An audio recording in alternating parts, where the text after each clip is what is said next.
Learning is indeed a fun with Learn Easy Swayam. Welcome back, friends, in our YouTube channel Learn Easy Swayam. Today, we are going to see how to draft and deliver a speech, especially in English. इंग्रजीमध्ये भाषण कसे लिहावे आणि तदनंतर ते कसे करावे हे आज आपण पाहणार आहोत. साहजिकच हा व्हिडिओ अगदी पहिलीपासून 10वीपर्यंतच्या 12वीपर्यंतच्या किंवा ज्याला इंग्रजीतून बोलण्याची प्रचंड इच्छा आहे अशा प्रत्येक माणसाच्या उपयोगी पडणार आहे. But still the same topic is there in standard 10th syllabus my English course book be smart unit 1.4. So friends, let's get started with our session. For that, kindly subscribe my channel, and the same topic is there in our Be Smart lesson, and it consisted of question number 5, question number 6, question number 7 and question number 8. Drafting a speech हा जो प्रश्न आहे म्हणजे भाषण तयार करणे हा जो प्रश्न आहे तो प्रश्न तुमच्या बी स्मार्ट या लेसनमध्ये प्रश्न 5व्यापासून त्यांनी काही तुम्हाला गाईडलाईन्स दिलेल्या आहेत. And by using that guidelines you suppose to write your own speech, and for that speech they have given topic also. So here first of all, the very first diagram or the web which was given by them is about how to draft a speech and what should be the guidelines. So just observe your textbook and try to understand the meaning of each important aspect. Just see, friends, drafting a speech, discuss in groups each block and make notes about it.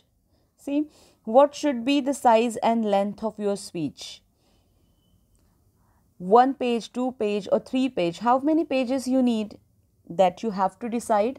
म्हणजेच काय मुलांनो, तर साधारण तुम्हाला जे बोलायचं आहे, भाषण करायचं आहे ते किती पानांचं असावं, किती आकाराचं असावं, आकार, क्रम आणि पाने ही तुम्ही निश्चित केलेली असावीत. Do I know the format? First of all, do I know the format is a most important question, because for writing elegant speech you have to know the format in the form of introduction, main topic and the concluding session of your speech. म्हणजे जर भाषण लिहिण्याची आराखडा तुम्हाला माहीत असेल तर तुमच्या त्या लिहिण्याच्या योग्य पद्धतीमुळे तुमच्या भाषणात एकसंधपणा येणार आहे. How to start? Easy. The question they have asked is very easy. How to start means the introduction of your speech. You have to decide the introduction or the very first impressive lines, quotes, proverbs, important incident, important dates, world famous personalities name. All the things you have to consider and you have to match it to the topic. म्हणजेच काय, तर तुम्ही तुमच्या भाषणाच्या प्रस्तावनेच्या सुरुवातीला ती प्रस्तावना किती आकर्षक होईल, किती वेगळी होईल, त्याचबरोबर तुमच्या मूळ विषयाला धरून तुमच्या मुख्य मुद्द्याकडे, स्पष्टीकरणाकडे नेणारी कशी असेल याचा विचार तुम्ही सुरुवातीला केला पाहिजे आहे. व्हॉट टू राईट, काय लिहायचे, म्हणजेच तुम्हाला आशय काय आहे, what is the content, what is the basic main topic of the speech. On the particular topic you have to elaborate. How to bring quality to your speech. How to bring quality to your speech means here you have to use proper examples, you have to use proper and channelized content which elaborate your topic. म्हणजेच तुमचा जो विषय आहे, जो आशय आहे, त्या आशय आणि विषयात क्वालिटी येण्यासाठी तुम्हाला कोणकोणत्या पद्धतीच्या उदाहरणांचा समावेश करावा लागणार आहे याचा विचार तुम्ही करा. उदाहरणे या घटकावर मुळात आत्ता पार्ट 6 आपला जो व्हिडिओ होता तो मी तुम्हाला उदाहरणे आणि इन्स्पिरेशनल कोट्सचा कसा उपयोग करावा यासाठी दिलेला आहे. हार्डली 7 ते 8 मिनिटांचा व्हिडिओ आहे, आवर्जून बघा. What are the relevant thoughts, slogans, maxims. सुयोग्य विचार, घोषवाक्ये कोणती असतील याचा विचार करायचा. म्हणजेच it should be related to the topic, तुमच्या दिलेल्या विषयाशी संबंधित. आणि उदाहरणांरूप तुम्ही ही सगळी उदाहरणे, घोषवाक्य शोधायची आहेत आणि त्याचा खुबीनं वापर करायचा आहे. Which are the most important elements to be included. What is the most important element means what is the current and the applicable incident example you have to suit with the speech. तुम्हाला तुमच्या भाषणामध्ये सर्वाधिक महत्त्वाचा घटक किंवा सद्यस्थितीत तुमच्या मुख्य विषयाशी संबंधित असणारी एखादी घटना, एखादा प्रसंग किंवा एखादं उदाहरण खूप खुबीनं त्या भाषणामध्ये लिहिता आलं पाहिजे. What is the systematic overall procedure to justify and impressive speech. Last but not the least, while drafting a speech, you have to write it systematically.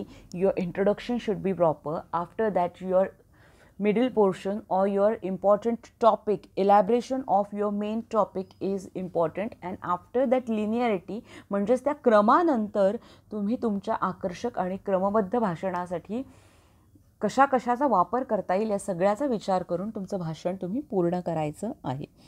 म्हणजेच काय, ते ड्राफ्टिंगसुद्धा जे स्पीचचं आहे ते स्पीचचं ड्राफ्टिंग करताना, त्या भाषणाचा साधारण एक आराखडा तयार करताना तुम्हाला या सगळ्या गोष्टींचा विचार करून घ्यायचा आहे. हे सगळे छोटे छोटे टॉपिक्स जे स्कॅटर्ड फॉर्मॅटमध्ये विखुरलेल्या पद्धतीनं तुम्ही नोट डाऊन केलेले, म्हणजे प्रस्तावनेत मी साधारण हे लिहिल, after that I have to include example, before that and after that examples I have to use proper slogans, proper proverbs or the related examples. या सगळ्याचा क्रम तुम्ही निश्चित करून घेतला पाहिजे आणि त्यानंतर मग तुमच्या स्पीचचं ड्राफ्टिंग करून तुम्ही त्या स्पीचच्या रायटिंगकडे गेलं पाहिजे. आणि यानंतरही त्याच्या प्रेझेंटेशन्सचे जे ॲस्पेक्ट्स आहेत ते अगदीच वेगळे आहेत, त्याच्यावरही तुम्ही लक्ष देणं गरजेचं आहे. So here, after drafting a speech, what is the important aspect we have to see?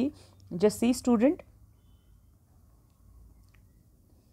how one can draft an impressive speech. लक्षवेधक भाषणाचा आराखडा असा तयार करावा. These are nothing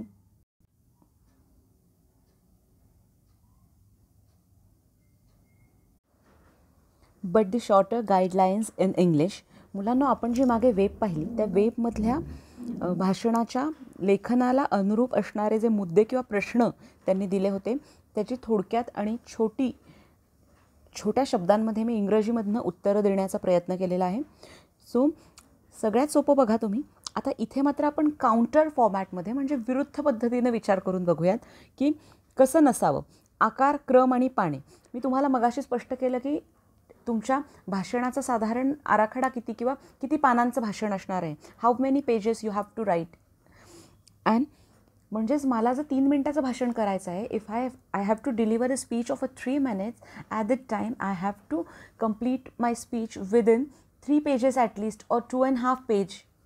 पण जर मी 2.5 पानांच्या पुढे गेले, मी 6 पानी भाषण लिहून ठेवलं आणि ते 3 पेजेसमध्ये मला पूर्ण करायचं आहे. So is it possible for me to complete my speech within 3 minutes? So you have to decide how many pages you have to write. After that format or the opening line, introduction of your speech, instead of introducing yourself or instead of stating the main topic, you cannot move further. तुम्हाला तुमच्या भाषणाचा मूळ आशय, मूळ विषय सुरुवातीच्या प्रस्तावनेत द्यावाच लागणार आहे. तो जर तुम्ही दिला नाही तर तुम्ही कशावर बोलताय हे कळेल का लोकांना? नाही. म्हणजे पुढे बघा, तुम्हाला काय लिहायचे आहे हेही तुमच्या लक्षात यायला पाहिजे. तुमच्या मुद्द्यांशी रिलेटेड, टॉपिकशी रिलेटेड मला उदाहरणं द्यायची आहेत, मला समर्पक आशय मांडायचा आहे किंवा आता भाषण उदाहरणच घ्या, तुम्हाला पुढे सक्सेसशी संबंधित स्पीच करायचं आहे तर तुम्हाला प्रेरणादायी उदाहरणं द्यायला पाहिजेत ना. इन्स्पिरेशनल कोट्सचा उपयोग तुम्ही केला पाहिजे. प्रेरक वाक्यांचा समावेश असला पाहिजे, ना की डिमॉरलायझिंग कोट्स म्हणजे एखाद्याचं प्रेरणा कमी करणारं आणि त्याचं डिमॉरलायझेशन करणारं, मानसिक खच्चीकरण करणारी भाषणात वाक्य तुम्हाला वापरता येतील का? नाही. म्हणजे तिथे तुम्हाला उपहासात्मक, क्रिटिक्यू सेंटेन्सेस जी असतात ती तुम्हाला वापरता येणार नाही आहेत. मग या सगळ्यांचा आपल्याला विचार करायचा आहे. भाषणात गुणवत्ता कशी आणायची, तर how to write qualitative speech. For that you can use applicable examples. म्हणजे तुम्ही खूप समर्पक उदाहरणांचा उपयोग करणार आहात. सक्सेसविषयी भाषण देताना एखाद्या माणसाला अपयश कसे आले हे लिहून तुम्हाला चालेल का? नाही. मग इथे अशा पद्धतीनं योग्य उदाहरणांनी you have to maintain the quality of your speech. आणि मी तुम्हाला इन्स्पिरेशनल कोट आणि मॉरलाइज करणाऱ्या कोट्सचा कोट्स नाही म्हणता येणार, डिमॉरलाइज करणारी सेंटेन्सेस असू शकतात. ती कधीच कोट्स किंवा अगदी विचार करून लिहिलेली वाक्य नसणार आहेत. त्यामुळे अशा विरोधाभासी वाक्यांचा उपयोग आपल्याला करून चालणार आहे का? तर नाही. म्हणूनच सगळ्यात महत्त्वाचा घटक तुमच्या भाषणातला काय असणार आहे, तर तुमच्या भाषणातून येणारा संदेश, तो you have to give proper moral and within the precise note you have to present the moral of your speech. यानंतर तुमच्या प्रेझेंटेशनमधली क्वालिटी, तुमच्या सादरीकरणात असणारा कॉन्फिडन्स, या सगळ्या गोष्टींचा तुम्हाला विचार करावा लागणार आहे. आणि त्यासाठी तुमच्या भाषणाचा एक क्रम तुम्ही जो मेंटेन केला आहे, त्यानंतर तुमच्या भाषणासाठी असणारी वेळ आणि प्रत्यक्ष सादरीकरण करताना तयार झालेली वातावरण निर्मिती, atmosphere created by you is the most important factor of your speech, and thus you have to continue with your speech. म्हणजेच आपण इथून पुढे मात्र भाषणाचे विकसन कसे आहे यावर विचार करूयात.